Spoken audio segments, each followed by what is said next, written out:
Welcome back.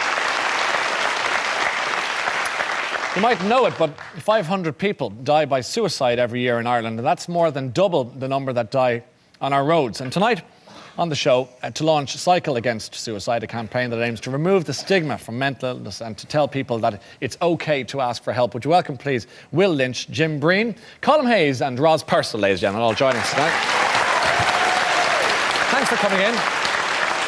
So, Will, I'll start with you because you've got, I suppose, a salutary tale, if you like, about your friend Alan. Would you tell us a little bit about Alan? Who was Alan? Alan was one of the coolest, funniest, most interesting people I've ever had the fortune to have been friends with. He was a very sensitive guy, very hip, very popular. Yeah. And he's somebody I struck up a friendship with instantly. And we used to often go for drinks together in Hogan's and go out clubbing together and enjoy talking about everything from literature to music, music being anything from Orbital when he got me into Nina Simone. He was quite a Renaissance man in many ways. Okay. And through thick and thin, he was a very, very close and dear friend of mine. You had a lot in common, didn't you, Will, including the area of depression, which was something that affected you both? Yes, and I was a little reluctant to come on tonight to talk about a very personal issue. Yeah. However, it's an issue that's very prevalent in Ireland, and there is a bit of a stigma attached to it. Yeah. So it's something that I think people are very reluctant even to talk about personally. But yes. Yeah, when I was in my late teens and early 20s, I struggled with what Winston Churchill called his black dog. That's depression. Yes. So did Alan. Alan was a very good ally of mine in that regard. And he was somebody I could talk to deeply about depression and trying to find meaning in life, trying to find happiness, trying to find purpose. And in moments of despair, he was somebody I could pick up the phone to and talk to. He was somebody that I found a great deal of comfort and solace from having a conversation with, because we had the same battle together as young men, as a lot of young men do in Ireland. Yes. And while I came out the other side, because I was able to engage with services, and I was very fortunate that I had a great counsellor when I was younger, and I went on SSRIs, and I read a lot about positive thinking and positive psychology and everything from Eckhart Tolle to Dr. Wayne Dwyer, and was, been able to look at a negative from a positive perspective. Unfortunately, Alan lost his battle with depression, and he went to New York, didn't he? He met a girl. He went to New York, and you kind of fell out of contact a little bit, did you? Or you weren't as much as you had been when he was here, at least? Yeah, when he was here, at least, he was somebody I would have met a couple of times a week, and would have been texting each other every other day, and we would have confided in each other a lot. And of course, when he met a really, really an amazing young woman, they clicked together. I actually suggested they should go to the Sonar Festival in Barcelona, and they did, and they fell in love. Good. And he went to New York to create a new life over there. And I remember he emailed me, and in the subject header it said, "I've taken a bite out of the Big Apple and it tastes sour." And then I felt I should have maybe have identified that he was struggling a little bit, and depression might have been rearing its ugly head again. And then the last conversation I had with him was, at the time, a girl I was seeing broke up with, and the first person I rang was Alan when I was upset, and he listened very sympathetically, and he gave me some very constructive advice, and that was the last conversation I had with him. You got the phone call that you just did not want to get from New York to say what? Yeah, today I will never forget, and the moment still reverberates in my mind quite regularly. I was in work one day and I saw the New York number coming up, and straight away Jackie was crying, and she just said straight away, "Alan has hung himself with a belt." And it was that blunt and that direct and that forceful. And the immediate thought that went through my mind was, why? And then immediately I felt consumed with guilt, remorse, regret, that I could have said something that might have made him to reflect and take a step back. What would you have said to him? It's a great proverb, which is, this too will pass. Part of the human experience is that emotions are fleeting, but they can be very intense. The vicissitudes of life, I think, is a way of describing it. And life isn't sugar-coated, and it's not a permanent state of bliss all the time. And people need to be mindful that the whole human condition is one of where you swing like a pendulum with emotions, from despair to euphoria and everything in between, and that whatever he was feeling would pass, and I would ask him to just be mindful and take a breath and look at the positive things that he has in his life. And that's we keep hearing and reading about young men taking their lives and dying by suicide, as well as women, but just so many young men as the statistics go. Do you have any idea what's going on? I mean, you probably have looked into it a little. I've looked into it, and it's one of the highest rates of mortality for young men in Ireland, and it's at an unacceptable level. Why is it happening, I wonder?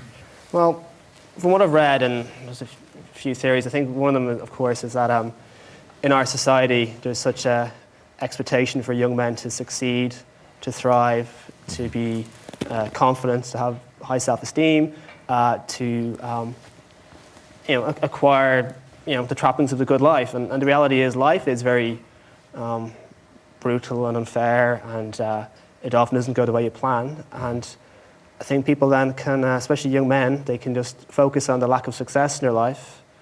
And especially in a time of austerity, where we have nearly 15% unemployment, we have a high rate of immigration, a lot of young men find that there's no place for them in society. I think the term is déclassé, like they might have gone on to third level, got a degree, felt that was a place for them, and they find out that there isn't. Or maybe they might have got a bad rejection from a girl they were in love with, or But there's such a culture in our society, and I think it's endemic in a lot of Western societies, where men are seen to succeed and to thrive. Yeah. You just apart from the script for a minute, you said quite rightly that you didn't particularly want to come on tonight, but do you realise how important it is to have somebody who can actually do what you did tonight, to come on and tell the story, talk about depression, talk about your friend, and whatever? It's really important for countless numbers of families watching tonight to know that it's not just statistics. There's humanity behind the story. And with that in mind, I'd like to ask you, what one thing would you like to achieve by being on the show, talking so frankly this evening? Well, in Ireland, I think we have a tendency to sweep things under the carpet, and traditionally we find solace in the bottom of a glass in a pub, and I think also we don't really reach out to people. Yeah. And if anyone was watching the show tonight and if they realise that depression is not a stigma, suicide is not a stigma, it's okay to talk about it, and if even one person watching the show tonight engages with services and doesn't take their life, then that's worth coming on for. Jim, people will know you from, The Secret Millionaire, but also as your regular day job, if you like, as an entrepreneur. The Cycle for Life, what is this initiative? Or what are you Cycle Against Suicide is really changing the way that we're approaching suicide prevention and the promotion of suicide bereavement services in Ireland. We need to do it, Ryan, in a much more systematic way. We need to do it in a much more sustainable way. We need to be applying international best practices to what we're doing. And we need to be measuring the effect, in a really evidence-based approach about the different things that we're doing. So you need an effective message, and that message is? The message is very simple. It's okay not to be okay. And it's okay to ask for help. Yeah. And specifically, the Cycle Against Suicide is a 14-day cycle around Ireland, where within a couple of years we're going to have 32,000 people cycling around the 32 counties on this island. And those 32,000 people are going to be saying, there's help available. It's okay to ask. It's available locally.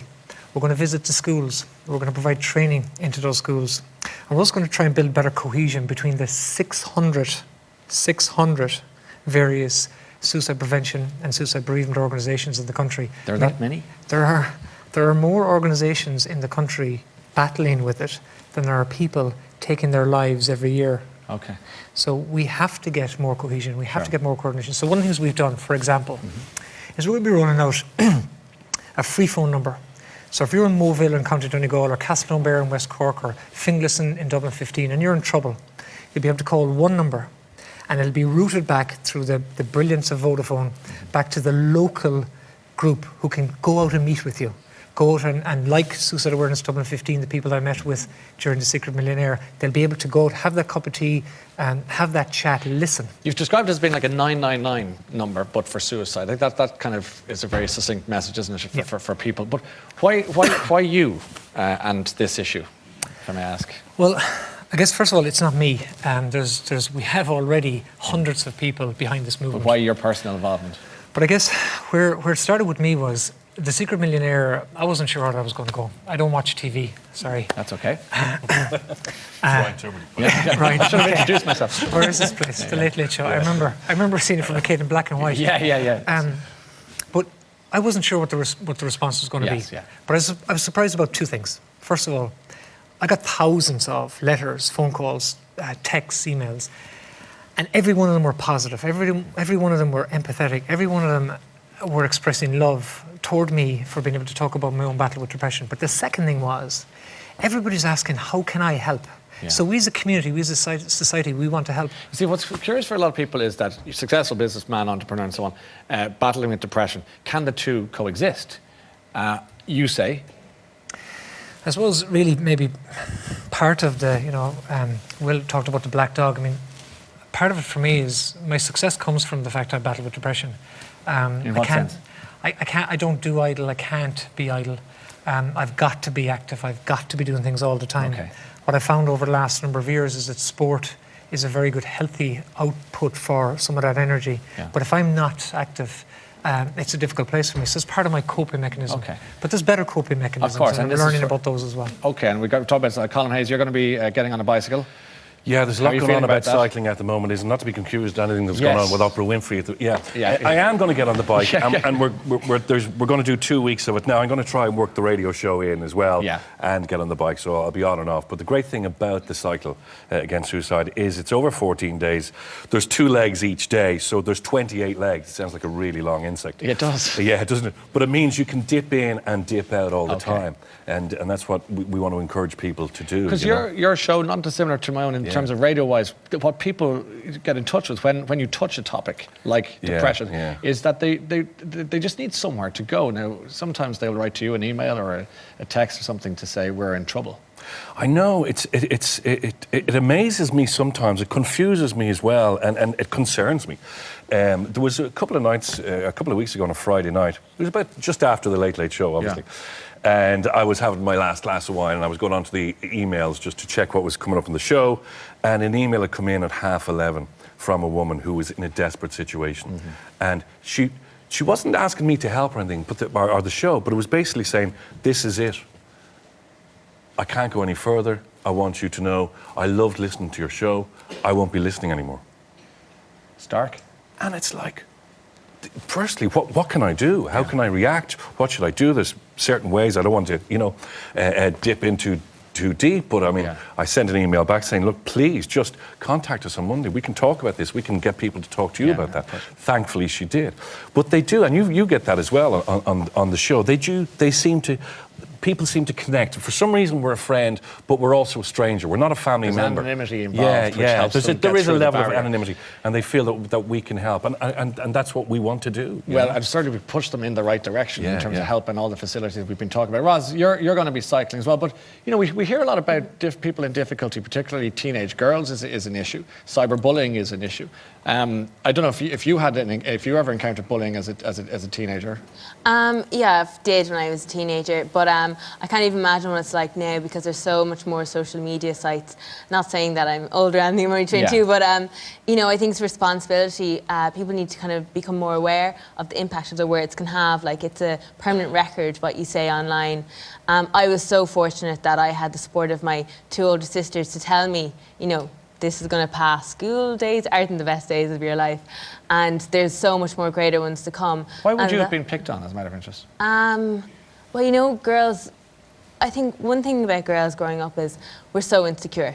no matter what we say, you know, we don't really get comfortable. I'm only getting comfortable with myself now. Okay. So it's quite competitive, especially in an all-girls school.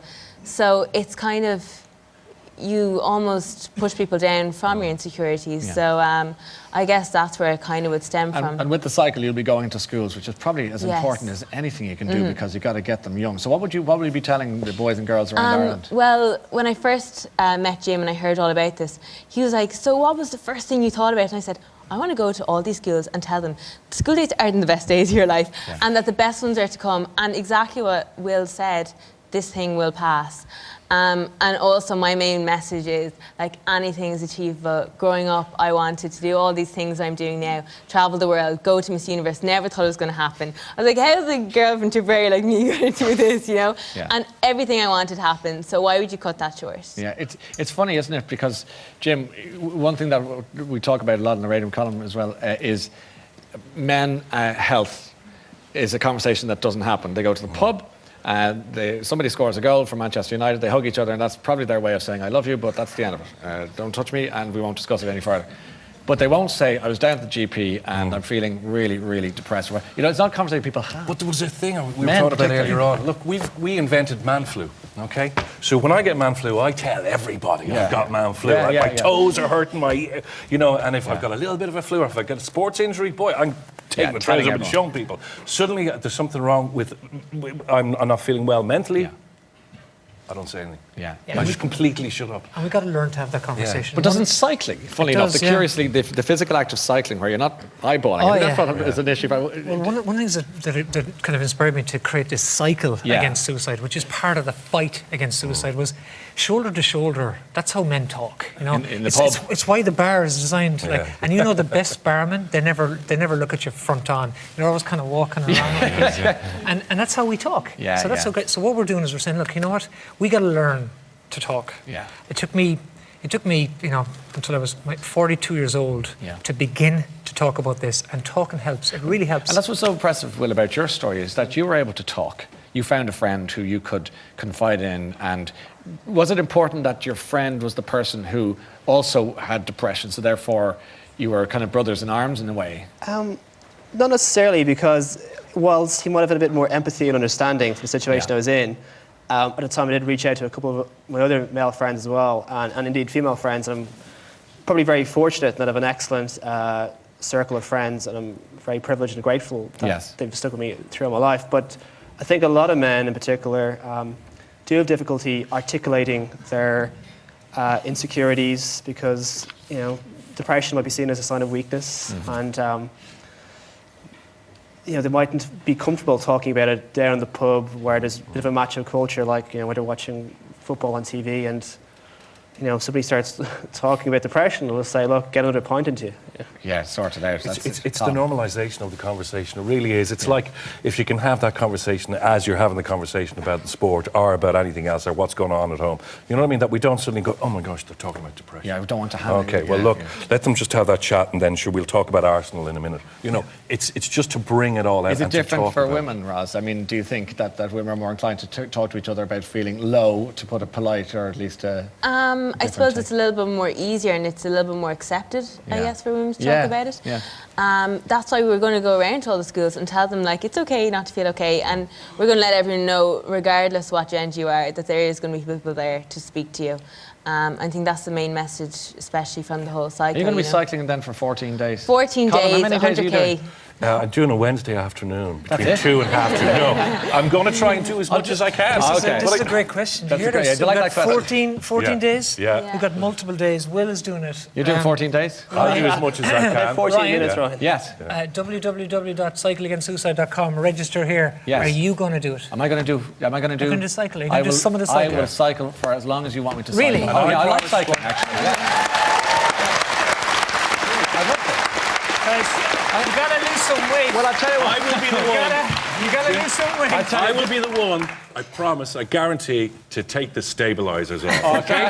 Then off you go. Well, you've got a stretch in the west somewhere, do you? Because Yeah, around yeah. Galway. I'll do that bit. Absolutely. I'll do that bit. We can bring the show down and do the whole thing. Okay, that sounds Just good don't to pick me. and choose on Yeah, this one. I want that bit. Just Okay, that little sounds bit, where the good. mountains are. But look, I'm glad we're ending on an upbeat note because it is a positive Absolutely. side to a sad story, and it's what we about can talking do. about it. Yeah, great. And where do people go? You said the site So again. www.cyclingandsuicide.com. We got a great promo video Great one, on yeah. that Okay, yeah, I've with seen lots it. of It's celebrities and lots of. And basically, the message out there is: look, it's okay not to be okay. Good. But it's also okay to ask for help, and there's help available Okay. locally. Okay, great stuff. And we'll be launching it on the show as well and talking about it every week. Monday. On the Colm Hayes Show, 2FM, on Monday. But not just Monday. We're going to continue this conversation. roll it on. Yeah, absolutely. Thanks so much for such a frank conversation about something so important in this country as we stand. Ladies and gentlemen, our panel this evening. Thank you all. Thank you. Okay. So it's important to say, though, if you have any concerns or if you've been affected by the issues raised this evening, you can contact Console on 1800 20